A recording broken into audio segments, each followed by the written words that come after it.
Hello friends, welcome back to my channel. আশা করি তোমরা সবাই ভালোই আছো আর আমিও ভালোই আছি। তো আজকে সানডে, আজকে একটু কাজ ছিল, যেহেতু ঘরেরই বাড়ির কাজ ছিল, কাপড় টাপড় ধোয়ার দেহি অনেক ছিল, এর জন্য আমি সকাল থেকে ভিডিওটা স্টার্ট করতে পারিনি।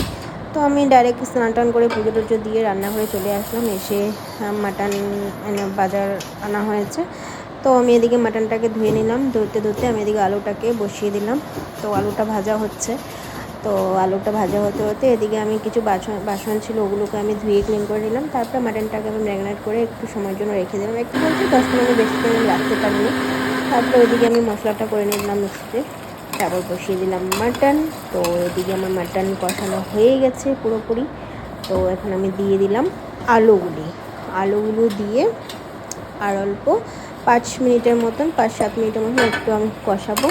তারপরে কষানো হয়ে গেলে আলুগুলি ভেজে যেহেতু আমি তুলে রেখেছিলাম, তো অল্প ভাজা আলুটা মানে অল্প অল্প ভাজা করেছিলাম। তো তারপরে তো ওটাকে দিয়ে দিলাম আমি। ওটা হতে হতে সাতলানো হয়ে গেলে, তো হওয়ার পর আমি কী করলাম, প্রেশারে দিয়ে দিয়েছি। তো প্রেশারে সাথে একটা আমি গোটা রসুন দিয়েছি। আমার মাটনে গোটা রসুনটা দিলে আমি খুব ভালো পাই। আমি খাই না যেহেতু, কিন্তু আমার স্মেলটা অনেক ভালো লাগে, কারণ